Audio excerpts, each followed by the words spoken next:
Ave Maria, cheia de graça, o Senhor é convosco. Bendita sois vós entre as mulheres, e bendito o fruto do vosso ventre, Jesus.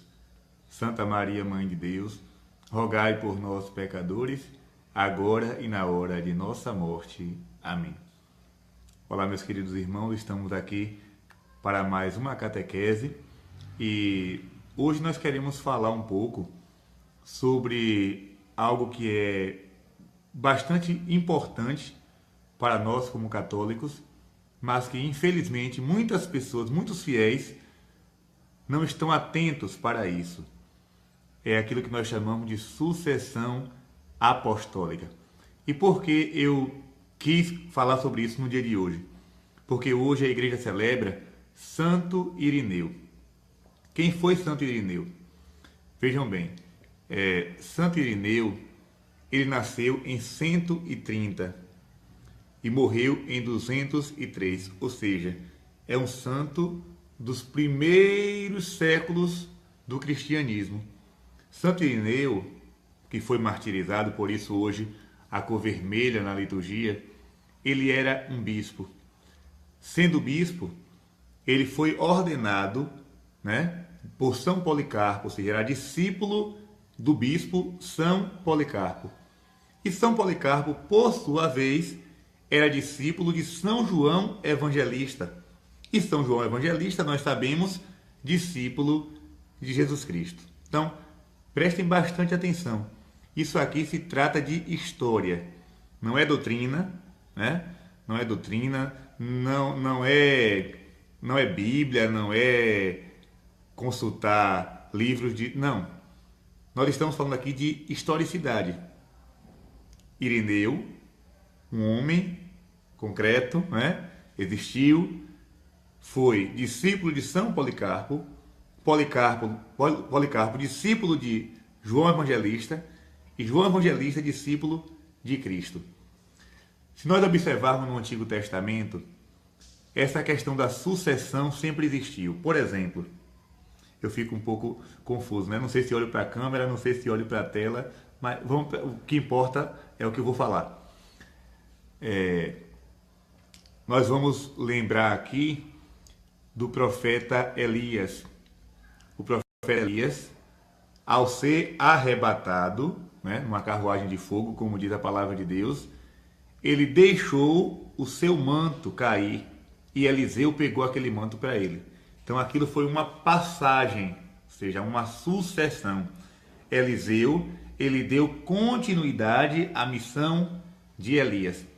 Temos também Moisés, Moisés passando a sua função para Josué. Ou seja, Moisés não entra na terra prometida, mas Josué fica com a missão de conduzir o povo de Deus. Então essa questão da passagem de um para outro sempre existiu. E no cristianismo a mesma coisa. Eu vou dar um exemplo para vocês. Digamos que você que está me escutando agora, você construiu uma casa, certo? Só que você foi convidado para fazer algum trabalho, alguma missão no exterior. E iria passar lá 10 anos. Então, para a sua casa não ficar abandonada, você deixa alguém para tomar conta da casa. Quando você retorna, você quer encontrar a casa arrumada, governada. E claro, se aquela pessoa que você deixou para tomar conta morrer ou ficar doente, ela tem a missão de passar o seu cargo, claro, para outra pessoa, para que a casa não fique abandonada. O mesmo acontece com Jesus. Jesus fundou a sua igreja, mas ele sabia que iria voltar para o Pai. Então, para não deixar o seu povo sem pastor, para não deixar a sua igreja à toa, como nós dizemos, ele institui o sacerdócio. Ele deixa Pedro como chefe do grupo, mas também deixa os outros, que foram ordenados bispos na noite da Quinta-feira Santa. Então, aqueles homens, Jesus confia a missão de cuidar do rebanho. Só que Pedro, João, Tomé, Tiago, toda essa turma, eles tinham consciência de que não eram eternos, que eles tinham que passar essa missão para outras pessoas, porque eles iriam morrer. E a igreja não poderia ficar sem pastor, não poderia ficar sem chefes para conduzir o rebanho. Então daí vem a sucessão apostólica. Então, olhando pelo lado dos bispos, como eu já falei, um exemplo, João Evangelista passa a missão para Policarpo. Policarpo passa para Irineu, dia de hoje, o santo de hoje. Irineu passa para outros bispos, até chegar nos bispos que nós temos hoje. Por exemplo, aqui na Bahia, nós temos na Arquidiocese de Salvador, Dom Murilo, Dom Estevão, Dom Hélio, né? Dom Marco Eugênio. Aqui na nossa Diocese de Cruz das Almas, temos Dom Antônio Tourinho. Estes homens, se nós fizermos um estudo, né, do passado, eles foram ordenados por um bispo, que foi ordenado por outro, até chegar nos apóstolos de Jesus, no início da igreja. A mesma coisa o Papa. Pedro passou sua missão para Lino, Lino para Cleto, Cleto para Clemente, até chegar, né, o Papa Francisco. Ou seja, nós tivemos aí Pio XII, João XXIII, Paulo VI, João Paulo I, João Paulo II, Bento XVI, que está vivo ainda, né? E também o Papa Francisco. Então, isso é uma sucessão, é uma história. Se a gente for fazer uma pesquisa, vamos chegar lá no início da era cristã. Vamos chegar na Igreja dos Apóstolos. Por isso que a nossa fé, a nossa religião, ela se chama Igreja Católica, Apostólica e Romana. Por que católica? Católica significa universal, está no mundo inteiro. Por que apostólica? Porque vem dos apóstolos, tem origem nos apóstolos. E romana, porque a sua sede está em Roma. Se a sede da igreja estivesse em outro lugar, né, seria o nome daquele lugar, mas está em Roma. Nos Atos dos Apóstolos, nós vemos bem claro, Jesus aparece para Paulo, o apóstolo Paulo, e diz: eu quero que dês testemunho de mim em Roma. Foi da vontade de Deus que São Paulo fosse até Roma, e lá foi martirizado. Pedro, a mesma coisa. Os escritos da patrística podem observar, todos atestam que Pedro foi bispo de Roma e lá foi crucificado de cabeça para baixo, porque não quis se igualar a Jesus. Então, meus irmãos, a nossa fé não é uma brincadeira. Nossa fé não nasceu ontem. Essas bombas são as bombas de São Pedro, né? Que o pessoal está tocando ali na praça. Não sei se vocês estão escutando daí. Então, hoje, qualquer pessoa se intitula bispo, se intitula apóstolo, se intitula profeta e funda religião. Funda uma igreja, abre uma garagem, coloca 50 cadeiras de plástico, compra uma caixa de som, um microfone, uma Bíblia com zíper e pronto. Fundei uma comunidade, fundei uma igreja. Mas com que autoridade? Quem te confiou essa missão de fundar uma igreja? Porque a nossa fé tem uma sucessão apostólica. Nós temos uma raiz, nós temos uma origem. E essas seitas que aparecem da noite para o dia? Quem foi que... foi o Espírito Santo? Não foi. Porque o Espírito Santo ele não se contradiz. O Espírito Santo não é de confusão. Se fosse o Espírito Santo, eles pregariam a mesma doutrina de sempre, mas cada um prega o que eles querem. Uns guardam o sábado, outros guardam o domingo. Uns batizam criança, outros não batizam, né? Os anglicanos, os luteranos têm as imagens, a cruz, o sino, outros não têm imagem. É uma verdadeira Babilônia religiosa, uma Babel. Então, cuidado. A sua fé católica, se você que está me escutando é católico, a sua fé tem origem. A sua origem está lá em Jesus Cristo, que confiou a sua missão aos apóstolos. Meus queridos irmãos, o evangelho de hoje, ele é muito forte. Jesus diz assim: nem todo aquele que diz Senhor, Senhor, entrará no reino dos céus. Atenção!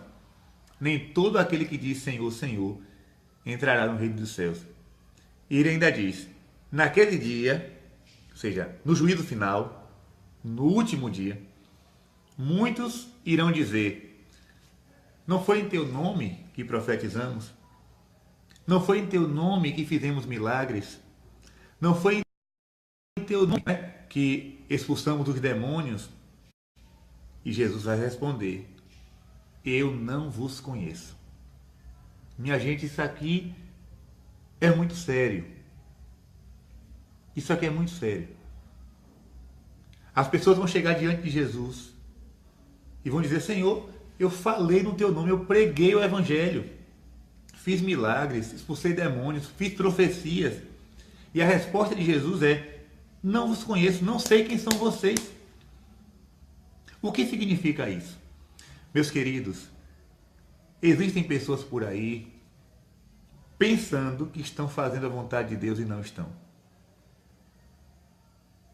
Pensando que estão seguindo Jesus porque carregam a Bíblia, porque traz o nome de cristão, mas não são de Cristo. Isso é muito sério.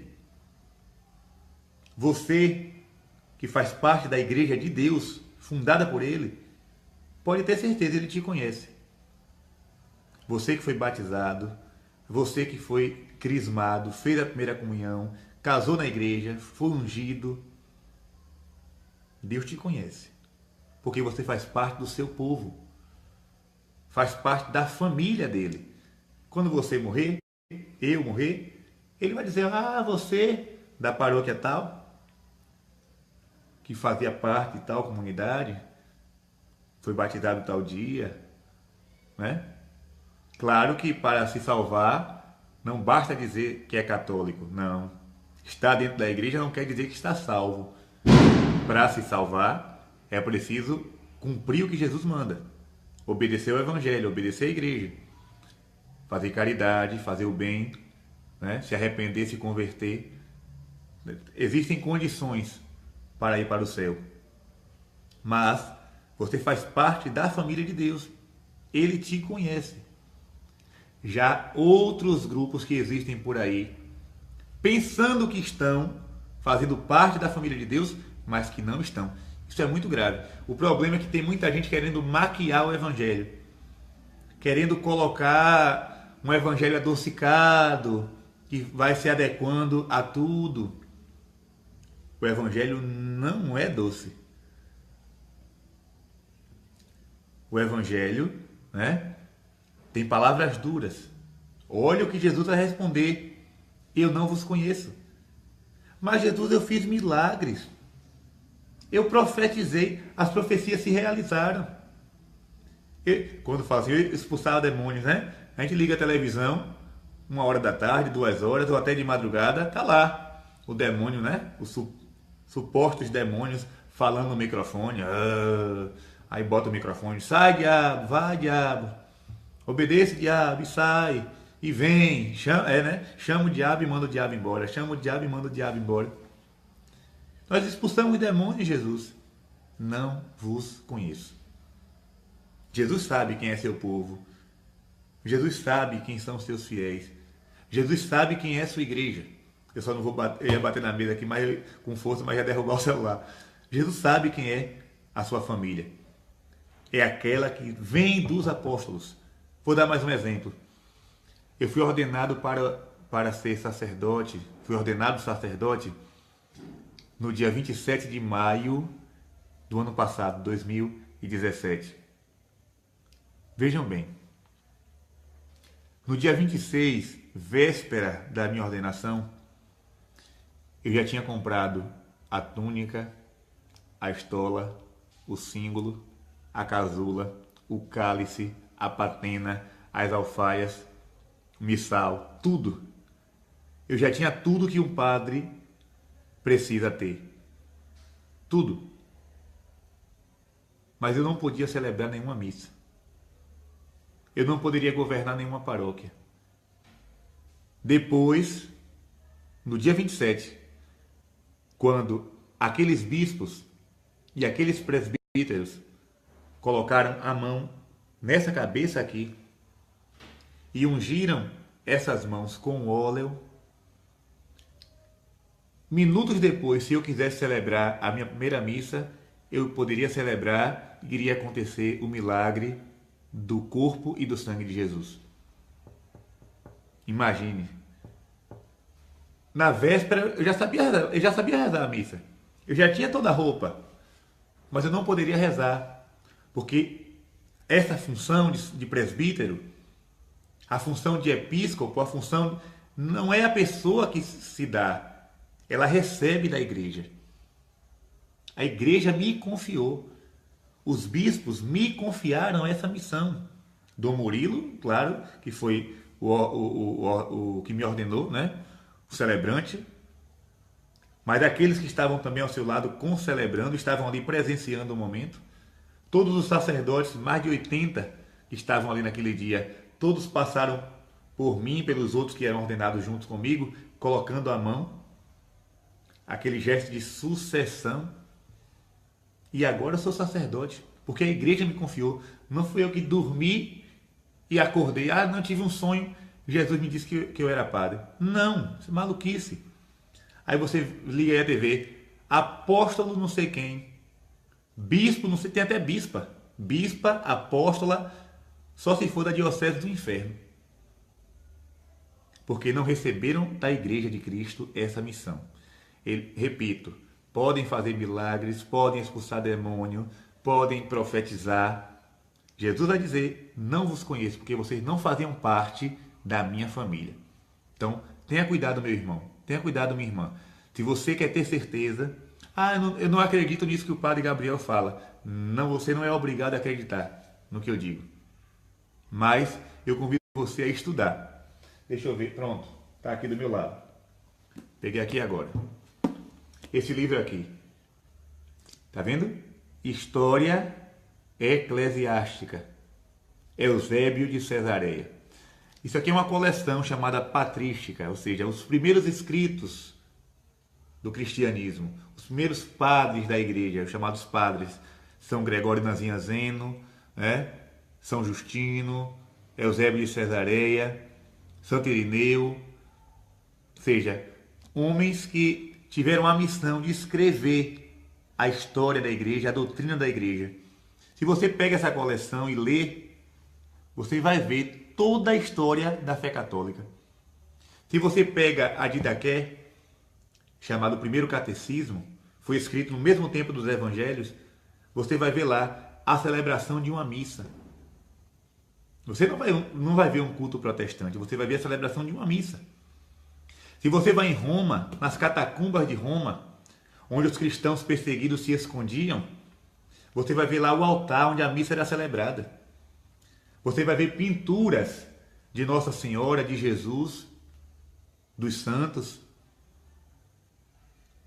Você vai ver, a história da igreja é comprovada. Aí, claro, né? Quem não faz parte da fé católica fica dando desculpa. Ah, porque a igreja se corrompeu.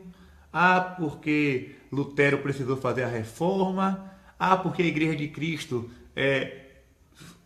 existiu no início, depois sumiu e agora voltou, reapareceu, né? Então quer dizer que o Espírito Santo cochilou, né?